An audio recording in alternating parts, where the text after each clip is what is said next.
कुछ अपने से बातें करता है तो एक कविता पढ़ता है, हीरो कौन। तो उसी के बेसिस पे ये टाइटल रखा गया है, ऐसा मुझे पर्सनली फील होता है। आपको क्या लगता है कृष्णा भैया? यार मेरे को ना इस एपिसोड 2 में ना फिर से मेरे को अमरीश वर्मा की जो डायरेक्शन है ना, वो मेरे को काफी स्ट्रोंग लगी। कुछ भी मेरे तो को out solid. Of context feel नहीं हुआ है। और जिम्मी को जो फ्लैशबैक तभी आते हैं जब वो टोनी से मिलता है, और वो ऑर्गेनिकली प्लेस्ड लगती है। मतलब मैं थोड़ा बताना चाहूंगा कि एपिसोड 2 में ना जिम्मी को फ्लैशबैक आने शुरू होते हैं जब वो बचपन में था। और एपिसोड 2 में ना ये काफी ज्यादा बताया गया है कि जिम्मी का जो नोस्टैल्जिया फील होता है जब वो टोनी से मिलता है। और ऑडियंस को बताना चाहूंगा कि टोनी मामा का बेटा है, ठीक है? तो जिम्मी का कजन हुआ, कजन छोटा ब्रदर। बेटा, मामा का छोटा बेटा। तो बेटे हैं। हाँ, मामा का छोटा बेटा है तो उसको कजन बोल देते हैं हमारे इंडियन रिलेशन में।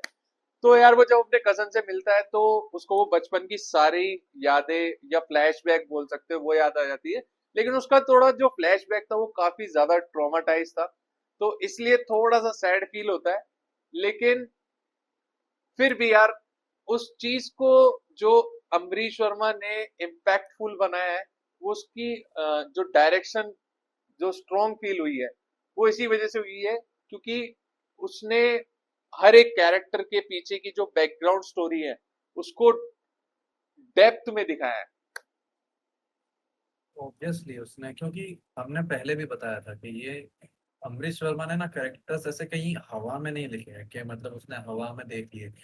एक्टिंग का ना मतलब हम लोग भी डिस्कस करते हैं, एक्टिंग का एक मेन कंपोनेंट होता है कि अपने आसपास की चीजें ऑब्जर्व करना। तो वही अमरीश वर्मा ने किया। अमरीश वर्मा ने अपने आसपास की चीजें ऑब्जर्व करी और उनको लिए पर्दे पे डाल दिया, उनको वो दिखा दिया कि वो किस नजरिए से देखता है, वो कैसे ऑब्जर्व करता है, कैसे चलता है। मेरे को तो मतलब बहुत चीजें फैसिनेट करती है कि वो कितना ज्यादा मतलब पैशनेट है अपने वर्क को लेके, वो कितना हर वक्त अपने सेंसेस को स्ट्रॉन्ग रखता है कि हाँ मेरे को ये चीज, मैं इसमें ये डाल सकता हूँ, मैं ऑडियंस को ये दिखा सकता हूँ। तो यार एपिसोड 2 में ना हम प्रशांत को देखते हैं कि वो अपने फ्लैट में रहता है, और फ्लैट में उसके तीन दोस्त होते हैं, जिसमें एक दोस्त उसका राइटर होता है और दूसरा दोस्त सेम ही एक्टिंग को पैशन फॉलो करता है, ठीक है? तो एज अ पैशन फॉलो करता है वो भी। लेकिन क्या होता है कि यार उसका जो एक दोस्त होता है जो उसका रूममेट होता है एक्टर, वो काफी ज्यादा ना इगोइस्टिक पर्सन है। मतलब उसको ना अपने टैलेंट को लेके काफी घमंड होता है, जिस वजह से वो ऑडिशंस के लिए ट्राई ही नहीं करता है। तो इस वेब सीरीज में दिखाया गया है कि जब आप स्ट्रगल करते हैं तो आपको काफी तरीके के लोग मिलते हैं, और इसमें ज्यादातर लोग टैलेंटेड भी होते हैं, लेकिन ईगो की वजह से वो लोग हम्म। काम नहीं ले पाते हैं वहां पे। वही और वो इस लोग ना चक्कर भाई, में वो लोग ना हाँ एक हाँ। ऐसे ही मतलब वो लोग ना एक ऐसे बबल में रहते हैं कि हाँ मैं बेस्ट हूँ। कम मतलब कास्टिंग कंपनी, मैं क्यों जाऊँ कास्टिंग कंपनी के पास, मेरे पास आएंगी कास्टिंग कंपनी, मुझे घर से उठाएंगी और मैं जाके है ना वहाँ पे फिर मतलब फिल्म बनाऊंगा। लेकिन ये मतलब यही चीज उसने मूवी में दिखाया है कि मतलब आपको जाना पड़ेगा, आपको अपने बबल से निकलना पड़ेगा, अपना कंफर्ट जोन छोड़ना पड़ेगा, तब जाके आपको कुछ ना कुछ हो पाएगा as a city of heartbreaks Bombay में। तो यार ये ना काफी ज्यादा रियलिटी चेक दे देता है एक एक्टर को, क्योंकि यार अगर आप आउटसाइडर हैं तो यार आपको रियली में आपको कास्टिंग कंपनीज में जाना पड़ेगा और अपना ऑडिशन देना पड़ेगा, नहीं तो आपका टैलेंट को बिल्कुल भी वैल्यू नहीं मिलता है।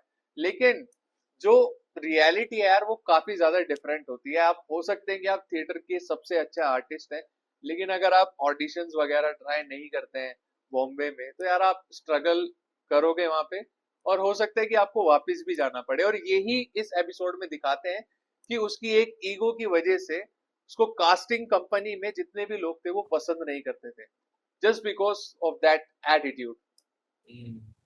देखते भी हैं कि उसका एटीट्यूड ऐसा था, मतलब आप अपना एटीट्यूड रखो, लेकिन उसका एटीट्यूड वही था कि मैं क्यों जाऊं।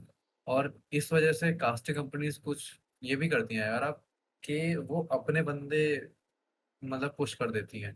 जैसे अगर आपको ऑडिशन देना है, कोई आप आउटसाइडर है, आप उसके कास्टिंग कंपनी में नहीं हो, तो वो क्या करते हैं कि अपना ही फिक्स कर देते हैं कि हम अपना ही बंदे को सबसे बेस्ट शॉट भेजेंगे, आपका बेकार शॉट भेज देंगे।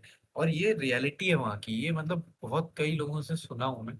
वही यहाँ पे दिखाया है कि प्रशांत को वो जब एक ऑडिशन का कॉल आता है, वो दो बंदे फाइनलाइज होते हैं, तो उसमें वो जो उसका तरुण है, तरुण पांडे कास्टिंग वो में वो था, तो तरुण उसको बताता है कि सब कुछ ऑलरेडी फिक्स्ड है, तेरा ऑडिशन पूरा फिक्स है, सब कुछ रिग्ड है, क्योंकि है ना वो कास्टिंग कंपनीज को अपना बंदा बैठाना है, तो वो तेरा बेकार शॉट भेज देंगे और उसका बेस्ट शॉट भेज देंगे।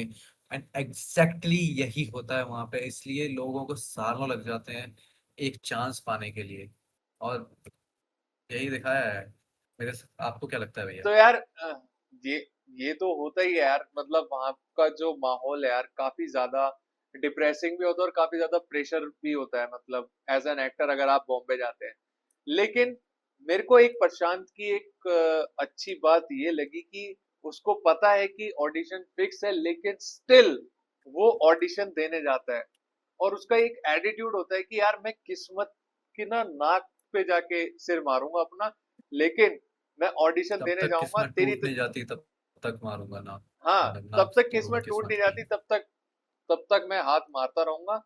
और यही एटीट्यूड की वजह से वो ऑडिशन देने जाता है। लेकिन जो उसका दूसरा दोस्त होता है ना, ईगोइस्टिक वाला जो थोड़ा घमंडी होता है, वो मनीष, उसको बोलता है कि मनीष हाँ था। मनीष, हाँ मनीष होता है, तो वो उसको बोलता है कि क्यों जा रहा है जब सब कुछ फिक्स है। लेकिन वो उसकी बात को इग्नोर करता है, उससे लड़ता है, और जो है वो ऑडिशन देने के लिए जाता है। ठीक है, वही ना और वो उसको कि यही मतलब बोलता है उसके कि पास मौका मैं था, तो हाँ उसने बुना कि लिया वो अगर मौका। ऑडिशन फिक्स भी है तब भी मैं ऑडिशन दूंगा, दैट इज माय कर्म। ठीक है, तो ये काफी ज्यादा इंप्रेसिंग लगता है कि अगर आपको पता भी है कि यार रिजल्ट ये होने वाला है, लेकिन स्टिल आप तब भी ट्राई करते हैं। तो ये काफी ज्यादा आपको मोटिवेट करता है यार, और इससे काफी कुछ सीखने को भी मिलता है कि अगर आपको जो चीज करनी है तो यार वो करनी है, फिर इफ एंड वाई नहीं देखना। ऑब्वियसली भैया, और यही ना, यही डिफरेंस होता है एक रियल स्ट्रगलर में और एक एक्सक्यूज देने वाले में। जो बंदा वहां जाके रियल स्ट्रगल करता है और जो एक्सक्यूज देता है, तो मेरे को कि उसके हाथ में जो मौका है ना, वो उस मौके को भी नहीं छोड़ेगा। और अमरीश वर्मा ने एग्जैक्टली यही चीज दिखाई है। उसने अपनी एक पॉडकास्ट में बोला था भैया, मैं आपको एक बात बताऊं, उसने अपनी पॉडकास्ट में बोला था कि अगर तू अच्छा है तो तुझे दिल्ली में भी काम मिल जाएगा, लेकिन अगर तू बुरा है तो तुझे बॉम्बे में भी काम नहीं मिलेगा। तो उसका कहने का मतलब यार वही है कि अगर तू स्ट्रगलर है, तू अगर स्ट्रगल कर सकता है, तो तुझे कहीं भी काम मिल सकता है। तू नहीं एक्सक्यूज देता रहेगा तो फिर तुझे तो बॉम्बे सपनों की नगरी में भी काम नहीं मिलेगा। यार ये मैं डेफिनेटली एग्री करूंगा यार। काफी लोग होते हैं ना कि मतलब आ, ये सोचते हैं कि यार अगर कुछ एक्टर बनना है या फिर कुछ ऐसा मीडिया में काम करना है ना, तो उसके लिए बॉम्बे जाना पड़ेगा। बट यार आपको काम ना कहीं से भी मिल सकता है, अगर आप में रियली में वो चीज टैलेंट है आपके पास, और अगर आपके पास वर्क एथिक है, तो यार आपको काम कहीं भी मिल सकता है। क्योंकि एक इंडस्ट्री नहीं है कि आप जो है एक इंडस्ट्री पे फोकस कर रहे हैं यार। बॉलीवुड जस्ट एक बॉम्बे में ही नहीं है, पूरे इंडिया में अगर हम देखें तो काफी ज्यादा रीजनल सिनेमा भी है। जैसे आप साउथ इंडियंस मूवी देखते हैं तो यार वहां पे भी सिनेमा है एक अलग तरीके का, और उनकी जो मूवीज होती है वो बॉलीवुड पे भी कभी कभी हावी हो जाती है। और अभी आप देख सकते हैं कि बॉलीवुड का कुछ ऐसा पीक नहीं आया है, जस्ट बिकॉज अभी अभी मैं एक नाम लेना चाहूंगा आदित्य धर का, जिन्होंने धुरंधर 2 रिलीज करी थी। तो उनकी वजह से थोड़ा बॉलीवुड फिर से आया है, नहीं तो उससे पहले सब पुष्पा 2 और ये सब चल रहे थे। लेकिन हाँ मैं ये बोलना चाहूंगा कि जरूरी नहीं है कि अगर आप एक्टर हो या कोई भी हो आपको काम बॉम्बे में ही मिलेगा। अगर आप में टैलेंट नहीं है, या मतलब टैलेंट, अगर टैलेंट को भी साइड रख दे, अगर आप में वर्क एथिक नहीं है, तो आपको बॉम्बे में भी काम नहीं मिलेगा, आपको कहीं भी काम नहीं मिलेगा। आप इंडिया के किसी कोने में चले जाएं, वर्ल्ड के किसी कोने में चले जाएं, अगर आपके अंदर वर्क एथिक नहीं है तो आपको कहीं भी काम नहीं मिलेगा। यस। That's my point. हाँ यस ब्रो, वो तो फैक्ट है। लेकिन लेकिन हम इस शो का एक लाइट पार्ट भी मिस करते हैं। ये शो ऐसा नहीं है कि बिल्कुल ही आपको मतलब बिल्कुल स्लो है एंड बस ये दिखाता है। इसका एक फनी पार्ट जो हमें एपिसोड 2 में देखने को मिला, जो प्रशांत ने जो बदला लिया है ना भाई, जो बदला लिया है, जो उसने टॉर्चर किया है, जब मर्जी बात मारो वाले से। उस सीन पर जो इतनी हंसी यार आई है ना मेरे को। यार वो तो क्या ही क्रेजी था भाई वो भाई सीन, मतलब उसकी नाक में, भैया भैया उसकी नाक में उसके मुंह पे जाके जो बात मारा है। यार मैं ऑडियंस को थोड़ा बताना चाहूंगा कि यार उत्कर्ष जो बात कर रहा है कि वो एक कास्टिंग कंपनी में काम करता था एज एन एम्प्लॉय। तो उसका सीन में ये दिखाया गया है कि यार जो कास्टिंग एम्प्लॉय है वो ही ऑडिशन दे रहे होते थे, समझ रहे हो? नॉट जस्ट एक्टर, एक्टर्स तो ऑडिशन देते हैं लेकिन कास्टिंग में जो काम कर रहे हैं कास्टिंग डायरेक्टर वो ही ऑडिशन दे रहे हैं अपना उसी कंपनी में।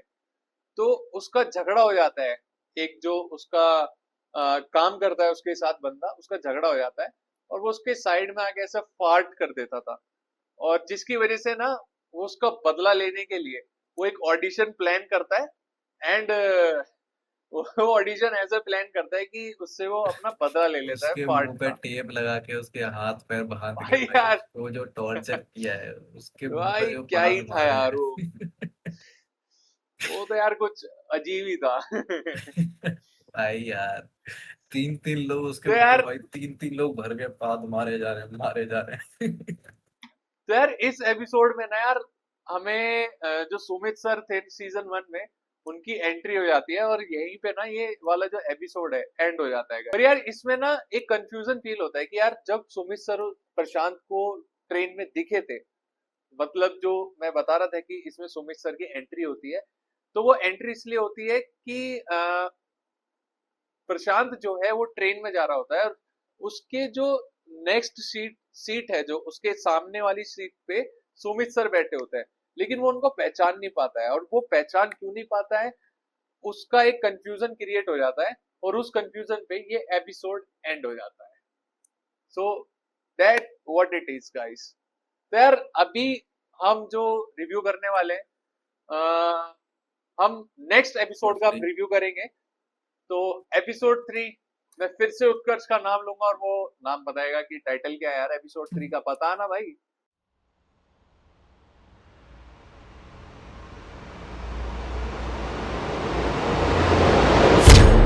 आप ऐसे बोलते हो उत्कर्ष का नाम होगा, उत्कर्ष जैसे आता बूम बूम बूम, उत्कर्ष प्रकट हो जाए।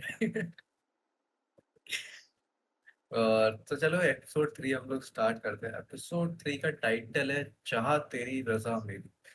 तो आपको सुन के थोड़ा अजीब लगेगा कि पहले ये इतना कंटेक्स्ट में लग रहा था, लेकिन ये कंटेक्स्ट में क्यों नहीं है। तो ये एपिसोड के हमको बाद में पता चलेगा कि इसमें मतलब इस एपिसोड का नाम चाह तेरी रजा मेरी क्यों है। मेनली हम इस एपिसोड में हम स्टार्ट ही एपिसोड वहां से होता है कि आप जैसा कि कृष्णा भैया ने बताया था कि लास्ट एपिसोड में उसको सुमित सर मिल जाते हैं एंड हाँ हाँ। ट्रेन में वो उनसे बात करता है, तो उनको पहचान नहीं पाता। लेकिन जैसे ही वो ये एपिसोड स्टार्ट उनसे होता है कि यहाँ पे वो सुमित सर को पहचान लेता है कि उनको एक कॉल आता है और उसको मतलब यकीन हो जाता है कि मैं जो देख रहा हूँ वो मेरे हेलुसिने जो मैं देख रहा हूँ हेलुसिनेशन होता है। हेलुसिनेशंस नहीं है, वो सच में सुमित सर बैठे हुए हैं वहां पे। तो वो भाई साहब उनको देख के भाई एकदम बावड़ा हो जाता है भाई, वो एकदम खुशी हो जाता है। एंड यहाँ से हम देखते हैं कि यहाँ से सुमित सर भी धीरे धीरे स्टोरी में एंटर होते हैं। तो आपको क्या लगता है कृष्णा भैया? यार पर मुझे ना उसमें एक इंटरेस्टिंग चीज ये लगी कि यार प्रशांत जो है, जो सुमित सर को अपना एक आइडियल आर्टिस्ट मानता था, जिनकी बात को वो फॉलो करके अपने पैशन को फॉलो करता है और बड़े सपने देखता है और उसको वो मतलब पाने की कोशिश करता है, लेकिन जब वो सुमित सर से मिलता है तो सुमित सर काफी ज्यादा अलग दिखाई देते हैं इस एपिसोड में। यार सुमित सर को देख के ऐसा लगता है कि यार वो जिंदगी से थोड़ा हारे हुए हैं और उनको शायद वो नहीं मिला जो उन्होंने सोचा था, और जिस वजह से यहाँ पे जो है ना थोड़ा मैं बोलना चाहूंगा कि सेटिस्फेक्शन नहीं मिलता है, मतलब ठीक है, एक तरीके से बात हजम नहीं होती कि यार ये बंदा एकदम से कैसे चेंज हो गया। तो ये सुमित सर को मतलब एकदम से चेंज होता हुआ देखना बिल्कुल, बिल्कुल मेरे को भी प्रशांत। ऐसा लगा कि मतलब सुमित सर की ना फिलोसफी चेंज हो गई। जो हम प्रशांत के इमेजिनेशंस में देखते थे, वो सुमित सर जो प्रशांत को एकदम विश्वास से लड़ना सिखाते थे, वो सुमित सर जो उसको हीरो बनना सिखाते थे, वो सुमित सर जो उसकी किस्मत को पलटना सिखाते थे, अपनी किस्मत को लिखना सिखाते थे, वो हमको सुमित सर लगे ही नहीं। ऐसा लगा उनकी लाइफ की पूरी फिलोसफी ही चेंज हो गई है। मेरे को तो ऐसा ही लगा। आपको क्या लगता है? Exactly exactly. और ये कैरेक्टर का एक स्ट्रॉन्ग पॉइंट ये है कि उसको ना ब्लैक एंड व्हाइट नहीं दिखाता है। आई I मीन जो कैरेक्टर है उसको ब्लैक एंड व्हाइट नहीं दिखाता है। उसके अंदर की लेयर्स को एक्सप्लोर करता है। ठीक है, तो यहीं से हम इसकी डेप्थ को समझ सकते हैं। और इस जो एपिसोड की जो सक्सेस है ना यार, आई I मीन जो वेब सीरीज की सक्सेस है, वो उसके डायलॉग की वजह से है, और उसके जो मोनोलॉग्स हैं उसकी वजह से है। और जो राइटिंग में जो स्टोरी का जो प्लॉट यहाँ पे चेंज आपको दिखता है कि मतलब सुमित सर का चेंज होना और प्रशांत का मिलना, तो वो काफी ज्यादा एक्साइटेड करता है कि मतलब कि क्या हो रहा है, मतलब ये, और ये क्यों हो रहा है, ऐसा क्यों हो रहा है, मतलब आपकी एक्सपेक्टेशन से थोड़ा चेंज लगता है। तो मुझे ये लगता है उत्कर्ष को अब क्या तो मेरे को भी यही बोलना। लगता है। एंड ज्यादा इसमें फिर हमको दिखाया नहीं। हमको सिर्फ इतना ही दिखाया कि उनकी कॉन्वर्जेशन हुई, सुमित सर से मिला और वो चले गए। फिर यहाँ से कहानी जो है वो कट हो जाती है, कट जिमी पे आ जाती है। हम यहाँ पे देखते हैं कि भैया, जो जैसे कि आपने वो चीज पॉइंट आउट करी थी कि हमारा इस शो की जो मेन चीज राइटिंग एंड मोनोलॉग्स हैं। तो जब जिमी यहाँ पे बैठा हुआ होता है मामा के साथ में, उसी के घर में, और मामा उसको उकसाता है भाई, तो जो जिमी ने ऑरा फार्म किया ना, पूरी सीरीज में जो ऑरा फार्म किया, लेकिन इधर इस पॉइंट पे जो जिमी ने ऑरा फार्म किया ना, बहुत मतलब गूजबम्स मोमेंट था वो भाई। उसने एक साथ मामा और टोनी दोनों की तोड़। मेरे को बेस्ट, मतलब one of the best scene लगा वो इस पूरी मतलब वेब सीरीज का। यार यार मुझे ऐसा लगता है कि जिम्मी की फिजिकल पावर ही नहीं दिखाई, बल्कि उसने जो इज्जत पर और जो उसकी ईगो पे लात मारी है ना मामा की, भाई कहर कर दिया। मतलब सीन में जो इम्पैक्ट डालना है ना, वो जो मामा की इज्जत लूटी है जिम्मी ने, वो नेक्स्ट लेवल थी भाई। या वो जो उसने उसका ईगो तोड़ा है ना, उसकी जो मतलब छाती पे लात रख के, ओ भाई सब टोनी पे ऐसे बंदूक रख के मामा की छाती पे लात, मामा के दोनों हाथ ऊपर, मामा की गांठ बढ़ी, बहन जी की क्या हो गया, अरे भाई भाई भाई। और टोनी की भी फट गई, अबे ये क्या है? जिम्मी भैया भाई, जो ईगो पे वार किया ना मामा को वही भाई साहब इसकी इज्जत ही बेकार कर दी मामा ने भाई। तोड़ दिया इज्जत, मामा को पूरा। मामा का जो कैरेक्टर है ना वो काफी ज्यादा मैन्युपुलेटिव है। और वो इतना मैन्युपुलेटिव मामा है, जिसको एम क्यू बी क्यू बोलते हैं, मामा अदर चोद मामा। तो यार वो अपने ही बेटे को मैन्युपुलेट कर लेता है और जिमी के अगेंस्ट कर देता है। तो बेसिकली वो उससे ज्यादा हर्ट हो जाता है कि वो बोलता है कि उसका मामा बोलता है टोनी को कि यार इसने ना मेरे को थप्पड़ मारा था, तो तू कुछ नहीं कर पाया। ठीक है, उसने मेरे ऊपर बंदूक तान दी, तू कुछ नहीं कर पाया। उसकी मेल ईगो हर्ट करके जिम्मी के अगेंस्ट कर लेता है। इतना ज्यादा मैनिपुलेटिव होता है। मैंने बोले लेकिन इसलिए तो वो एम क्यूब है, मोहम्मद अशरफ मामा। लेकिन यार जिम्मी जब उसके छाती पे पैर रखता है ना, टोनी पे ऐसे यूं बंदूक चलाता है ना, यूं करके ठा, आई I मीन mean, बंदूक लोड करता है, चलाता नहीं है, लेकिन जब वो रखता है ना भाई, अलग ही स्वैग आता है मतलब उसमें। मतलब स्वैग सीन तो ही मतलब तोड़। पूरी सीरीज में दिया है जिन्होंने, पूरी सीरीज में ऑरा फार्म किया है। मतलब नो डाउट गाइस, मतलब इस सीन में तो आपको गूज बम्स आने वाले हैं कि मतलब जब वो छाती पे पैर रखता है और बंदूक तानता है। और वो बंदूक और छाती पे पैर इसलिए तानता है क्योंकि वो मामा जो है एम क्यू बी क्यू मामा, यार बार बार माँ मातृ चोद नहीं बोलेंगे, लेकिन जो एम क्यू बी क्यू मामा है, वो उसके जिम्मी के जो पापा है, जब वो समझौता करने आते हैं तो उसको फिर से इंसल्ट कर देता है। वो मतलब उसके पापा को इंसल्ट कर देता है। पानी, मतलब वो शराब का बोतल फेंक के, या मतलब कुछ ऐसा विस्की शराब फेंक के, है ना, शराब विस्की फेंकता है विस्की ना आई थिंक। हाँ whisky whisky whisky whisky whisky फेंक देता है। विस्की फेंक देता है वो, और जिसकी वजह से उसको इंसल्ट फील होता है, उसके पापा को इंसल्ट फील होता है। तो Jimmy on the spot at that time, उसी वक्त वो बदला ले लेता है अपना। छाती पे पैर रख के बंदूक टान के। भाई इमोशनल डैमेज जो प्रोमैक्स की है ना, वो नेक्स्ट लेवल था। एक और चीज मैं पूछना चाहूंगा भैया आपसे कि आपको एपिसोड 3 का ना फेवरेट पार्ट क्या लगा?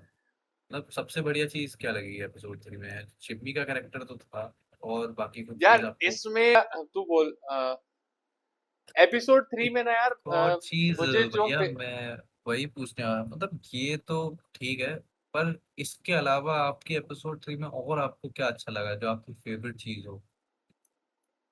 तो यार मेरे को जो एपिसोड 3 में जो सबसे ज्यादा फेवरेट लगा, वो एक पिंटू की स्टोरी लगी यार। जो पिंटू की स्टोरी है ना, जो उसमें हम्म। बताते हैं कि वो भगवान से मांगता है कि भगवान मुझे 1 करोड़, 1,000 करोड़ दे दो, ठीक है। 1 करोड़ नहीं, 1,000 करोड़ मांगता है वो। तो फिर भगवान बोलते हैं, छा जा तेरी रजा, है ना, जो एपिसोड चाह 3 का तेरी, टाइटल है। हाँ, जा नहीं चाह तेरी चाहत। रजा। हाँ सॉरी गाइस, चाह तेरी रजा, ठीक है। तो वो फिर थोड़ा कंफ्यूज हो जाता है, ठीक है।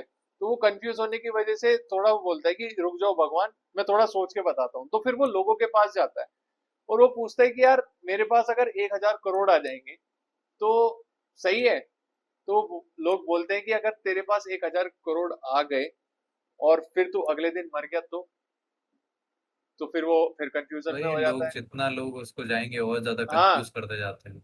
हाँ, तो यार वो उसको सिचुएशन बता देते थे। वो फिर से भगवान के पास जाता था और उसको लोग ये बोलते थे कि यार हेल्थ जरूरी है, ठीक है। तो फिर वो बोलता था कि भगवान मेरी हेल्थ जो है वो ठीक कर दो, ठीक है।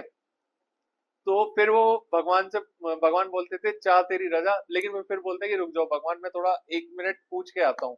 तो वो फिर से पूछता है लोगों से, और लोगों से बोलता है कि अगर मेरी हेल्थ सही रहेगी जब तक मैं जी रहा हूँ, तो बोलते हैं कि अगर तेरी हेल्थ सही रहेगी और तेरे पास जो है जीने के लिए कुछ होगा ही नहीं, और तुम ऐसे बोर हो जाएगा मतलब, और हो सकता है कि तुम मर भी जाए, और अगर तू जिंदा भी रहा, अगर तूने ये मांग लिया कि मेरे को लाइफ टाइम जिंदा रहना है, तो हो सकता है कि तेरा हाथ पैर कट जाए। तो वो फिर ऐसे कर करके वो जब भी भगवान से मांगता था और फिर वो लोगों के पास वापस जाता था, तो उसको डिफरेंट सिचुएशन बता बता के उसका दिमाग खराब कर देते थे। तो फिर पिंटू ने ये परेशान होके ये बोल दिया कि हे भगवान, तू जो करना चाहे वो कर दे, जो तेरे को सही लगे वो कर, ठीक है। तो वो अपनी विश मांगता ही नहीं। लेकिन जो प्रशांत की मम्मी का एक फ्लैशबैक आता है, जिसमें प्रशांत याद करता है पिंटू की स्टोरी भी, और अपनी मदर जो उसको बोलती है। तो जो उसको मदर बोलती है कि यार तुम्हें वो फॉलो करना चाहिए जो तुम्हें सही लगे, फिर उसके लिए कुछ छूटे या ना छूटे उस पे ध्यान नहीं देना चाहिए, क्योंकि कुछ करने जाओगे तो यार कुछ छूटेगा ही, जीवन है, लाइफ। तो ये इंटरेस्टिंग फैक्ट लगा मेरे को एपिसोड 3 में, ऑब्वियस, और फेवरेट भी है। ये फेवरेट है क्योंकि हाँ, इसमें बहुत से लोगों को, मतलब जनरल लोगों को बताया है जो कुछ करते ही नहीं है, मतलब दूसरों की सलाह पे अपनी जिंदगी जीते हैं और वो खुद का कुछ नहीं करते हैं। बाकी ये एपिसोड हमारा यहाँ पे खत्म, मतलब खत्म नहीं होता अभी, मतलब ये सीन यहाँ पे खत्म होता है, फिर हम देखते हैं भाई इस सीन में जो प्रशांत के साथ में भाई जो उसका कटता है यार, भाई यार बीच पे मतलब कल बीच पे रात पहले उसको बंदी हाँ लड़की करती। मिली और अगले ही दिन उसकी शादी की न्यूज सुन लेता है वो। मतलब भाई यार भैया ये, सोचो यार, आपको लड़की किस करने वाली है, आप, और वो भी वो लड़की जो आपकी मतलब आपकी जो क्रश है, मतलब आप सोच रहे हो कि हाँ यार शी इज द वन, और वो भी आपको पसंद करती है, उसने भी बोल दिया है। फिर वो दोनों किस करने वाले होते हैं, कुछ नहीं है, फिर अगले दिन आके बोलती है मेरी शादी तय हो गई है। भाई यार यही होता है यार। मतलब आई मीन यार बोलना नहीं चाहिए क्योंकि यार जेंडर इक्वालिटी है, मैं मानता हूँ, बट क्या होता है कि यार लड़कियों के ऊपर ना प्रेशर होता है। प्रेशर ये होता है कि अगर उनको सही एज पे अगर वो नहीं करती हैं कोई चीज, तो उनकी फैमिली डिसाइड कर लेती है कि यार तुम्हें शादी करना है। हालांकि काफी लोगों में ये चीजें चेंज हुई हैं कि अब लोग थोड़ा मॉडर्न हो गए हैं, लेकिन कुछ फैमिलीज में अभी भी वही चलता आ रहा है कि अगर मतलब ये बोलना चाहूंगा कि काफी ज्यादा फैमिली जो होती है वो यही बोलती है कि यार एक एज के बाद शादी कर लो, और वो प्रेशर आता है। अभी काफी ज्यादा कुछ चेंज हो गया है और काफी लोग मॉडर्न हो गए हैं इस थिंकिंग को लेके, लेकिन वो सीन में दिखाया है यार कि वो तो अपन छोड़ सकते हैं, उनका वो देखते हैं। ओवरऑल मेरे को ये लगा कि ये एपिसोड थोड़ा ज्यादा इमोशनल था, क्योंकि मतलब इसमें प्रशांत का पार्ट ज्यादा था। एंड बाकी मतलब जिम्मी का पार्ट रहता है तो वो एपिसोड थोड़ा सा मतलब गैंगस्टर वाइब वाला बन जाता है, लेकिन ओवरऑल मेरे को इमोशनल लगा ये एपिसोड थोड़ा सा। यार प्रशांत की साइड से तो इमोशनल था, लेकिन टोनी जो समझौता करना आता है वो नहीं होता यार उसका। मतलब वो कोशिश तो करता है, लेकिन उसका मामा जो है ना, MQBQ, सॉरी गाइस महामादरचोद मामा, तो वो यार उसको फिर मैन्युपुलेट करके जिम्मी के अगेंस्ट कर देता है यार। और मेरे को वही लगता है कि टोनी का जो कैरेक्टर है वो नेक्स्ट एपिसोड में हम देखेंगे। तो यार इसी के साथ ये एपिसोड खत्म होता है, और अब हम नेक्स्ट एपिसोड के बारे में बात करेंगे। तो आई थिंक कौन से एपिसोड में पहुंच चुके हैं हम, उत्कर्ष? हम अभी एपिसोड 4 ना? 3 एपिसोड रिव्यू कर लिया। हाँ, हम लोग एपिसोड 4 पे आ चुके हैं। तो यार the episode 4 second last, I think the cell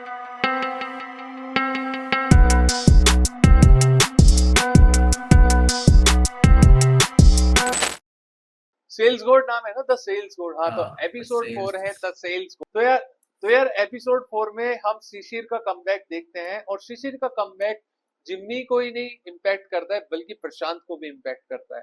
तो हम देख सकते हैं कि यार शिशिर जो है वो कमबैक ऐसा करता है कि वो दोनों से रिवेंज ले रहा होता है। यहाँ पे हम लोग वो अमरीश वर्मा का मतलब एक वो क्रिएटिवनेस को हम लोग अप्रिशिएट कर सकते हैं। उसने एक ही पॉइंट ऑफ टाइम पे ऐसा दिखा दिया कि शशीर यहाँ पे जिम्मी के साथ में भी है, उसके काम में भी टांग अड़ा रहा है, लेकिन पर जो हमारा वो है प्रशांत, उसको याद आता है कि शिशिर तेरे को उससे अमरीश ने बोला था कि शिशिर तेरे को हर जगह मिलेगा, शिशिर जैसा। तो उसका जो नया डायरेक्टर था रौनक, रौनक उसमें वो शिशिर को ही देखता है। एंड फिर उसके बाद से हम पूरे एपिसोड में रौनक को देखते ही नहीं है, सिर्फ और सिर्फ हम रौनक की जगह शिशिर को देखते हैं। तो एक ही साथ में जो उसने क्रिएटिवनेस दिखाई है ना, कि मैं शिशिर को कैसे एक ही साथ में इंटीग्रेट करूँ दोनों की लाइफ में, मुझे काफी सही लगा वो एकदम। मतलब अच्छा था वो बहुत ज्यादा। आपको कैसा लगा? यार मैं नोटिस नहीं कर पाया, एक बार फिर अ, से बोल दे दो। उसने मतलब जैसा कि हम देखते हैं ना कि जिम्मी यहाँ हम जैसा कि हम देखते हैं कि ये जो अमरीश वर्मा की क्रिएटिवनेस है ना, वो नेक्स्ट लेवल की है। उसने एक ही साथ में जिम्मी की लाइफ में और प्रशांत की लाइफ में, दोनों की लाइफ में शिशिर को इंटीग्रेट कर दिया। जो शिशिर तो वहां पे जिम्मी के साथ में उसमें प्रॉपर्टीज के उसमें था, लेकिन जो प्रशांत था, प्रशांत की लाइफ में उसने जो रौनक उसका by the way new director होता है, उस रौनक को उसने शिशिर से कंपेयर कर दिया। और फिर हम पूरे एपिसोड में देखते हैं कि वो जो रौनक है, रौनक की जगह हमको शिशिर वो रोल प्ले करता हुआ दिखता है। और मेरे को ना ये बहुत सही लगा, क्योंकि उसको ना, क्योंकि शिशिर का एक तरीके से उसका ट्रॉमा है वो शिशिर। मतलब किसी चीज को आपको ओवरकम करना होता है ना, डर, तो उसने वही डर उसको दोबारा इस एपिसोड में लाके खड़ा कर दिया उसके सामने। और वो कैसे टैकल करता है हमको इस एपिसोड में वो दिखाया था अमरीश वर्मा ने। तो तो यार अमरीश वर्मा ने इस एपिसोड में काफी अच्छे से इंटीग्रेट किया है शिशिर को। और उसने सीजन 1 में यही बोला था प्रशांत को कि लाइफ में तेरे को शिशिर जैसे लोग जरूर मिलेंगे, और ये कभी कम नहीं होने वाला। तो उसकी जो फिलोसफी थी वो सच में उसको दिखाई देती है, और प्रशांत को भी रियलाइज होती है वो चीज कि शिशिर जैसे लोग तुम्हारे ऑफिस में ही नहीं होंगे। अगर तुम कुछ और भी काम करोगे तो वहां भी तुम्हें शिशिर जैसे लोग मिलेंगे। ठीक है, तो तुम्हें उनको हैंडल करना आना चाहिए। अगर हैंडल नहीं करोगे तो यार, एक वो डायलॉग था ना कि या तो भालू बन के खाए जाओ या शेर बन के खा जाओ। आई थिंक मेरे को याद नहीं आ रहा है, बट हाँ उसका एक सीजन 1 में डायलॉग था फेमस, ठीक है, या तो खाए जा रहे हो या खा जाओ। तो वो एक इम्पैक्टफुल लगा मेरे को। मैं तो यही बोलूंगा कि यार भैया शिशिर ने कमबैक करके ना दोनों की दुनिया हिला दी। दोनों के पैरों के बीच से ना जमीन खिसका दी। यहाँ पे इधर जिमी की भी मार ली, इधर से प्रशांत की भी मार ली। शिशिर ने इस एपिसोड को ओन किया है, वो ओन करना होता है ना, पूरा ओन किया है इसने शिशिर ने। हाँ तो यार पहली बार हमें लगता है कि जिम्मी जो है वो उसके सामने, शिशिर के सामने पहली बार हम उसको हारते हुए देखते हैं। हारते हुए इन द सेंस कि यार वो उसकी डील कैंसिल करवा देता है, क्योंकि जिम्मी जो है वो सेल्स गोड के नाम से जाना जाता था। और वही जो है उसकी, जब वो सेल करने जाता है तो वो उसकी वो शिशिर आके कमबैक जो करता है ना, वो यहीं से करता है कि वो उसकी डील कैंसिल करवा देता है। और वहां से हम उसकी वनरेबिलिटी देख सकते हैं कि जिम्मी जो है वो थोड़ा वनरेबल हो जाता है और थोड़ा लो फील करता है कि यार कि क्या हो गया भाई ये। तो हाँ ये थोड़ा लेकिन यहाँ पे थोड़ा डाउनफॉल देख सकते हैं हम जिम्मी का, कि जहां वो अपने आप को सेल्स गोड मानता था वहां उसका आज डील कैंसिल हो गई। और इस चीज को वो काफी सर पे चढ़ा देता है, और वही सीन में दिखाया गया है कि वो डिप्रेस हो जाता है इस चीज को लेके। हाँ लेकिन इन सब के बीच में ना मतलब ग्रोवर अंकल ने बहुत अच्छा काम किया, पूरे शो को ना लाइट रखा है, लाइक बिल्कुल उसकी कॉमेडी अच्छी खासी करी है। ग्रोवर अंकल एक तरीके से अंडररेटेड कैरेक्टर है मतलब इस शो का, जिसकी तारीफ हमने अभी तक नहीं करी है, हमको और ज्यादा तारीफ करनी चाहिए मेरे ख्याल से ग्रोवर अंकल की। टोटली एग्री करूंगा कि ग्रोवर अंकल का यार कैरेक्टर जो है वो काफी लाइट दिखाया है, और वो ह्यूमर भी ऐड करता है। और ये ह्यूमर ऐड होना काफी ज्यादा जरूरी होता है, क्योंकि कई बार ऐसा होता है कि आपकी टेंस सिचुएशन है और टेंस को थोड़ा लाइट भी करना होता है। अगर वो लाइट नहीं होगा तो यार उसमें सीन में मजा नहीं आएगा, ठीक है। हम्म। तो इसमें ये होता है कि जिम्मी जो है वो काफी ज्यादा टेंस्ड होता है, काफी डिप्रेस होता है। तो उसमें जो ग्रोवर अंकल है, वो ग्रोवर अंकल उसमें थोड़ा उसको हंसाने की कोशिश करते हैं, और वो कुछ ऐसा ट्राई करते हैं कि ताकि चीजें जो है वो लाइट हो जाए। तो यही होता है। और उसको एंड में वो शायरी भी मारता है कि तूने सब कुछ बोला और उल्टा मेरी ही मतलब वो कर दिया तूने। हाँ वो कुछ ऐसा होता है कि पाप, कुछ ऐसा था ना, नीतू प्यारी पापा। यार अगर हम हाँ सब कुछ बता देंगे तो फिर तुम वेब सीरीज में क्या ही देखोगे, ठीक है। नहीं वो तो मजेदार मजेदार से मजेदार लाइन थी, वो मजेदार तो याद था नहीं आ यार, रही। बट ऑडियंस के लिए एक क्लू छोड़ देते हैं कि यार तुम जाके, अगर तुम्हें याद है तो यार कमेंट कर देना, और नहीं है तो यार देख के और फिर आगे कमेंट कर देना, ठीक है। ये थोड़ा हम छोड़ रहे हैं, ठीक है। और अगर हमने थोड़ा थोड़ा अलग अलग से बोला है, तो भी लिख देना भाई कि ये लाइन ये थी, ठीक है। तो यार ये बहुत ही ज्यादा फन कैरेक्टर हो जाता है, कि मतलब एकदम से ही कैरेक्टर जो है थोड़ा फनी हो जाता है, जो ग्रोवर अंकल है। और यहाँ पे ह्यूमर ऐड हो जाता है, ठीक है, ऑडियंस को टेंस सिचुएशन से थोड़ा लाइट हो जाता है।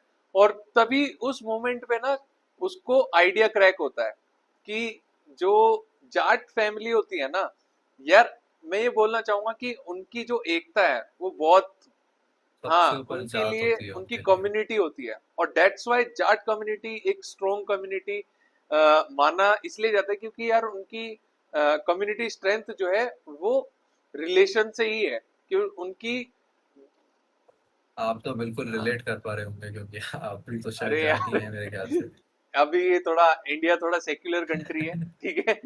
तो यार हम ठीक है यार, हम इस पे कास्टिज्म पे डिबेट नहीं करेंगे।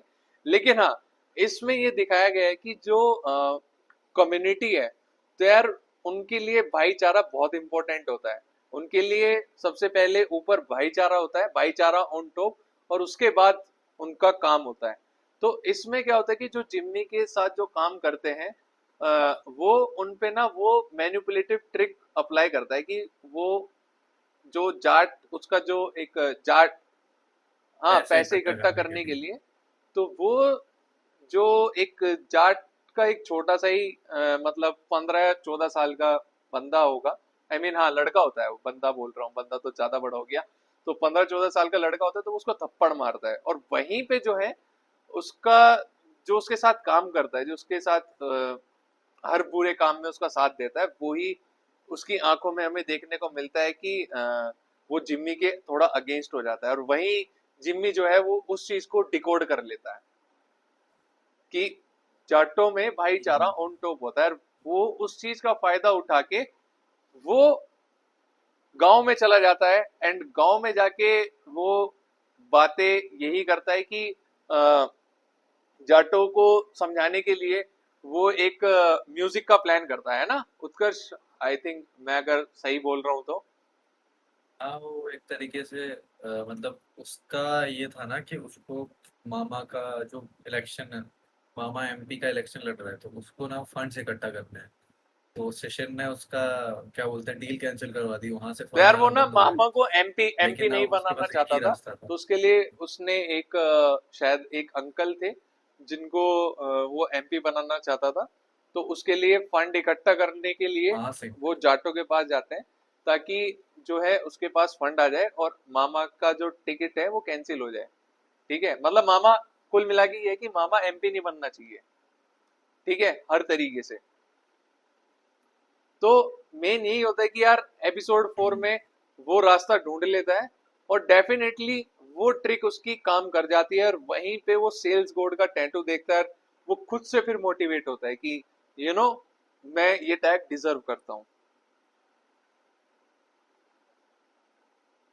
ये मेरे को ये एपिसोड थोड़ा थोड़ा मतलब क्या बोलते हैं गेम चेंजर एपिसोड लगा कि यहाँ पे मतलब सब कुछ हो रहा था, मतलब अनप्रिडिक्टेबल था। मतलब अनप्रिडिक्टेबल तो नहीं कहूँगा, लेकिन ये लगा था कि थोड़ा हमको लगा था कि क्या होगा, कैसे होगा, वो कैसे करेगा। तो उसने वही अपना पैतरा आजमाया कि जाटों वाली कम्युनिटी को वो मैनिपुलेट करना। तो उसने उनको उनके पास गया, और उधर है ना वो जहाँ पे उनको भाई अपने गांव की याद दिला दी। और भाई गांव की याद में तो एक अलग ही वो है। मेरे को पता है जब मेरे को भी मेरे गांव की याद आती है तो मुझे भी बहुत ऐसा लगता है। तो उसने वहां पे वो मैनिपुलेशन गेम खेला, और उससे बहुत मेरे ख्याल से इम्प्रेस हाँ कर दिया यार उनको वो मतलब। इम्प्रेस हो गए, तो और जिमी का दिमाग बहुत चलता है। आपको पता था वो कहीं ना कहीं से रास्ता निकाल लेगा, तो उसने ये और यार रास्ता थोड़ा निकाल ना लिया। इस सीन में ना एंड में होते होते थोड़ा इमोशनल और हो जाता है, क्योंकि यहाँ पे हमें ये देखने को मिलता है कि टोनी का जो कैरेक्टर है, टोनी जिम्मी से मिलता है, और कहीं ना कहीं टोनी जो है उससे कन्वर्सेशन स्टार्ट करता है, और जिम्मी भी बोलता है कि यार अगर तेरा कोई गुस्सा है तो मेरे पे उतार ले, मेरे को थप्पड़ मार दे। लेकिन जिम्मी भी नोटिस करता है कि कहीं ना कहीं इसके अंदर भी वो बात है, और वो उसकी आंखों में दिखाई भी देता है टोनी की। लेकिन हमें टोनी को जब हम देखते हैं कि उसका मामा जब मैनिपुलेट करता है, तो जो नेक्स्ट एपिसोड है वो टोनी के ऊपर ही है, क्योंकि टोनी जो एक सीधा साधा लड़का है, वो अब एक इविल कैरेक्टर बनने वाला है।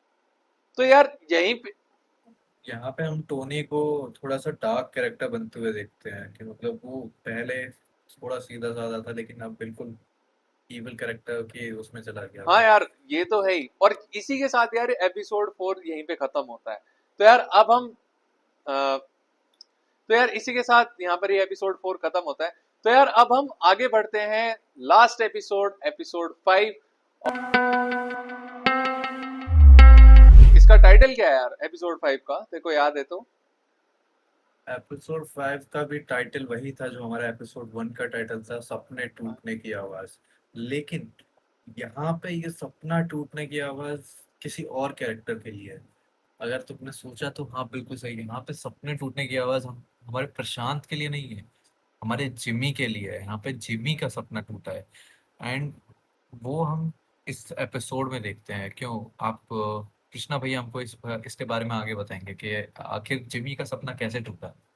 तो यार फिनाले में जो है ना जिम्मी का सपना यार तब टूटा कि उसने जो है उसके पापा के साथ गेम हो गया, मतलब जिम्मी के जो पापा थे उसके साथ उसने फेक रेप केस लगा दिया टोनी ने। क्योंकि टोनी ने क्या किया था कि टोनी उनके घर पे रहने लगा था, और उसके अंकल को, मतलब जो उसके जिम्मी के पापा हैं, उनको बोला कि मैं यहाँ पे रहना चाहता हूँ और मैं सारे मसले जो हैं वो सारे सुलझा दूंगा। लेकिन उसका मसला सुलझाने का कोई इरादा नहीं था, बल्कि वो प्लान करके आया था और अपने साथ दो नौकर लेके आया था। और उन नौकरों से उनका ये प्लान बनाया कि उनसे फेक रेप केस डलवाया अंकल पे। और अंकल पे जब रेप केस डला तो अंकल को पुलिस उठाकर ले गई। और ये बात जिम्मी को नहीं पता थी शुरू में, क्योंकि जिम्मी को कॉल आए थे उसके डैडी से, लेकिन वो कॉल पिकअप नहीं कर पाया था। लेकिन जैसे ही जिम्मी घर पे वापस जाता है और फिर वो देखता है कि उसके पापा को पुलिस उठा के ले गई, एंड देन उसको पता लगता है कि उस पर रेप केस, उठा के नहीं ले गई, बेइज्जती करके उठा बेइज्जती, के ले हाँ गई यार थी। उसको बेइज्जती करके लेके गई थी। क्योंकि बाद में पता लगा था कि लोगों ने उस पर थूका वगैरह भी था, तो बहुत ज्यादा गंदे तरीके से उसको इंसल्ट किया गया है अंकल को, आई मीन हाँ, अंकल को इंसल्ट किया था। तो जिम्मी को यहाँ पर हार्ट ब्रेक होता है और जिम्मी का थोड़ा दिमाग खराब हो जाता है कि भाई ये क्या हो गया। और टोनी ने वही ट्रिक खेली जो उसने उसके पापा पे खेली थी। आई मीन जिम्मी ने एक बार हनी ट्रैप करने की कोशिश की थी, लेकिन जो हनी ट्रैप जिम्मी ने करा था वो उसने उसका नेक्स्ट लेवल करके टोनी ने उसके अंकल पर फेक रेप केस डलवा दिया और जो है अंकल को जेल करवा दिया। लेकिन क्या था कि टोनी ने यहाँ पे ये गेम खेली कि अगर अपने पापा को बचाना है तो सारे पैसे वापस कर दो और इलेक्शन से हट जाओ। पैसे वापस नहीं कर दो, जो पैसा वो इकट्ठा कर रहा था दूसरे कैंडिडेट के लिए, वो सारा पैसा वो उसके पापा कुकरेजा मामा एम क्यूब के उसमें डाल दो। तो उसकी वजह से जो हमारा, जैसे कि एक और चीज मैं बोलना चाहूंगा भैया, हमको लग रहा था ना सीजन फिनाले में कि हम जिम्मी है ना भाई सीजन 4 में अब तो पैसे इकट्ठा हो गए, उन्होंने उनको भी मैनिपुलेट कर लिया है, जाट कम्युनिटी वालों को पैसे इकट्ठा हो गए, अब तो मामा को भाई मामा की तो वो ऐसी तैसी कर देगा। लेकिन भाई सीजन 5 मेरे को इसलिए इतना बढ़िया लगा ना भाई, मतलब जो हम सोच रहे थे ना भैया उसका एकदम उल्टा हो गया। कि हम सोच रहे थे कि जिम्मी अब ऐसी तैसी कर देगा, मामा को एमपी नहीं बनने देगा, लेकिन है ना मामा एमपी बन गया। एमपी बन गया, उसके बाद में जो जितना भी पैसा था उसने जिम्मी ने कमाया था वो पैसा भी जिम्मी के हाथ से चला गया। और सबसे मेन चीज, जिम्मी ये जो अपने जिसके लिए कर रहा था, उसके पापा उस जिनको वो दिखाना चाहता था मामा से बदला लेना, भैया उन्होंने फांसी लगा ली।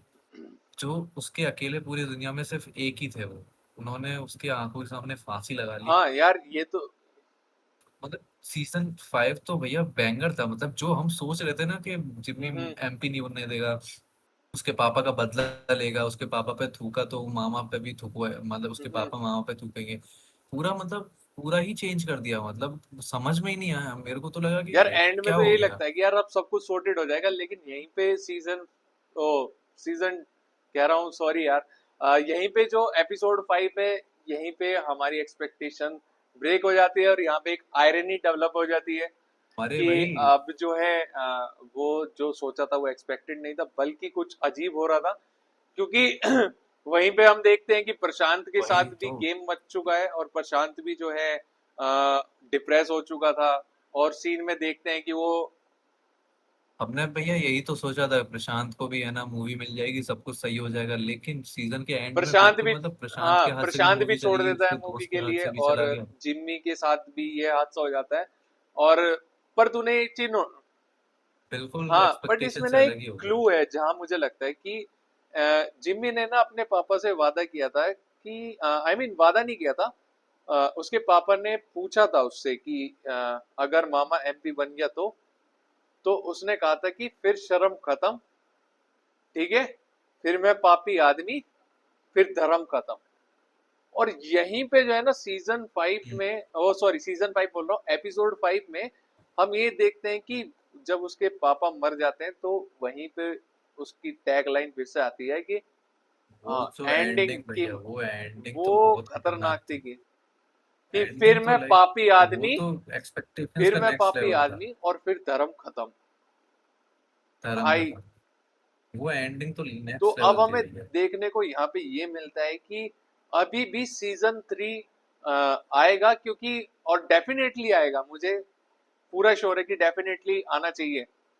सीजन 3 तो आएगा, अभी तो स्टोरी बिल्कुल हाँ अधूरी रह गई है, अभी तो मामा से बदला लेना क्योंकि है, यार उसने अपने इसमें ना पापा का तीन, बदला नहीं लिया। और आपने देखा था वो एंड हाँ में लिखा था ना, अब मैं पापी आदमी अब धर्म खत्म, तो अब पूरा कैरेक्टर, अब जो हमारा पूरा कैरेक्टर जिमी है ना वो बिल्कुल एकदम वो बन गया कि अब उसको किसी चीज की परवाह नहीं है, अब वो जाएगा, अब वो तोड़ेगा मामा को, अब गया मामा एक तरीके से, अब ऐसा कैरेक्टर आएगा जिमी का।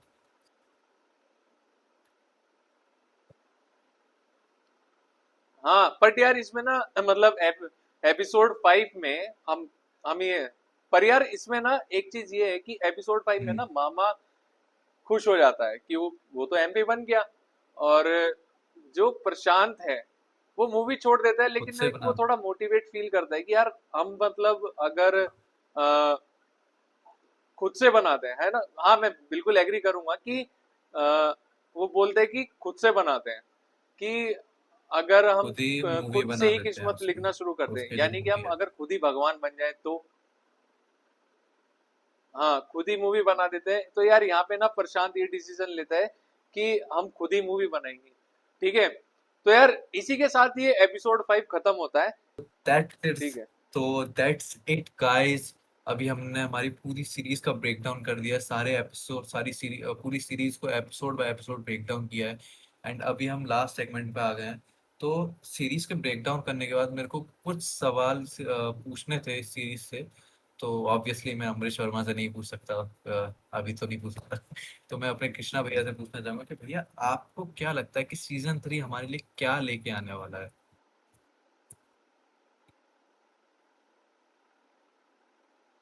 तो यार सीजन 3 में ना मेरे को ऐसा लगता है कि सीजन 2 में जो क्लू पॉइंट छोड़े हैं, सबसे पहला क्लू पॉइंट मैं ये बोलूंगा कि जब प्रशांत बॉम्बे जा रहा होता है ना, तो जिम्मी उसको बोलता है कि तेरी मूवी प्रोड्यूस मैं करूंगा।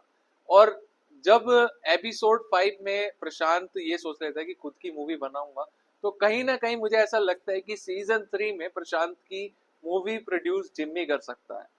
और दूसरी चीज ये है कि एक क्लू ये भी हो सकता है कि जो उसके पापा है, उसके पापा ने पूछा था अगर मामा एमपी बन गया तो उसने बोला था कि फिर शर्म खत्म, फिर मैं पापी आदमी, फिर धर्म खत्म।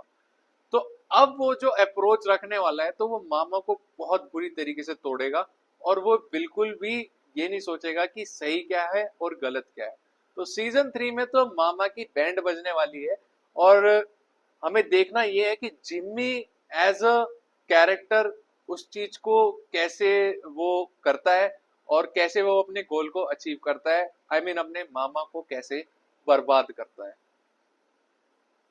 तो काफी ज्यादा इसमें क्रूअल और काफी ज्यादा वो होने वाला है, बट इसमें शायद में भी हो सकता है कि प्रशांत हीरो बन जाए। तुम्हें क्या लगता है, हीरो बनना चाहिए कि नहीं? भैया मेरी भी कुछ सेम ही एक्सपेक्टेशंस हैं, क्योंकि अभी हमको उसके बारे में ज्यादा नहीं बताया। जैसे वो नीतू का था, नीतू का स्क्रीन प्रेजेंस बिल्कुल नहीं था सीजन 2 में।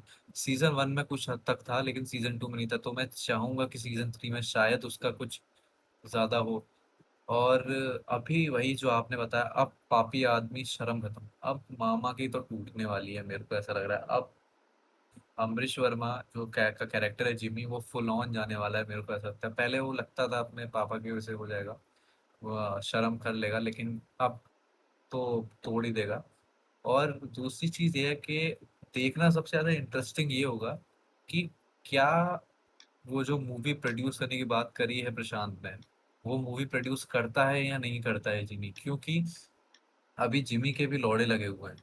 तो वो देखना बहुत इंटरेस्टिंग होगा कि मूवी प्रोड्यूस होगी नहीं होगी, कैसे होगी, कैसे करेंगे, क्योंकि अभी जिम्मी के पास भी पैसे नहीं है और प्रोड्यूसर तो पैसा ही लगाता है मेनली। अब देखना बहुत, मतलब सीजन 3 में तो यार भैया, सीजन 3 तो जैसे ये सीजन कहर था ना, सीजन 3 बवाल होने वाला है और ज्यादा। मेरे को लगता है सीजन 3 और ज्यादा बैंगर जाएगा। और इन सब के जो, अगर अमरीश वर्मा ने सीजन 3 पुल ऑफ कर दिया ना, तो ये वन ऑफ द गोटेस्ट सीरीज बन जाएगी मेरी वॉच लिस्ट में। मेरे को तो हाँ ऐसा ही यार लगता है। सीजन 3 में तो मतलब बहुत ज्यादा क्रेजी होने वाला है। लेकिन यार कहीं ना कहीं हम इससे मॉरल ऑफ द स्टोरी ये देख सकते हैं कि यार सपने के साथ साथ, सपने वर्सेस एवरीवन, इसमें यार काफी ज्यादा सेक्रीफाइस हो जाते हैं। तो ये वेब सीरीज में हम देखते हैं कि प्रशांत के भी सेक्रीफाइस हुए हैं और जिम्मी का भी सेक्रीफाइस हुआ है। तो ऐसा नहीं है कि आप अगर कोई चीज अचीव करते हैं तो आपको बिना सेक्रीफाइस के कोई चीज मिलने वाली है। तो यही इस वेब सीरीज में दिखाया है। तो यार इसी के साथ हम लोग सपने वर्सेस एवरीवन वेब सीरीज का एंड करते हैं। और यो यो यो। यो तो यार एक चीज ये बोलना चाहूंगा कि हमारी पहली ब्रेकडाउन वीडियो। यो, चीयर्स चीयर्स ब्रो। ब्रो, तो चीयर्स। यार अगर आपको ये वीडियो पसंद आई है तो यार अपने दोस्तों के साथ शेयर करो और अपने फैमिली के साथ शेयर करो।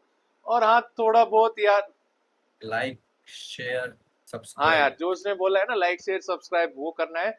द स्क्रिप्टेड इंजीनियर ऐसे यूट्यूब चैनल और ये वाला उत्कर्ष साइन। गौतम का यूट्यूब चैनल, दोनों भाई के यूट्यूब चैनल है, दोनों को सब्सक्राइब करना है। आई एम उत्कर्ष। ठीक है।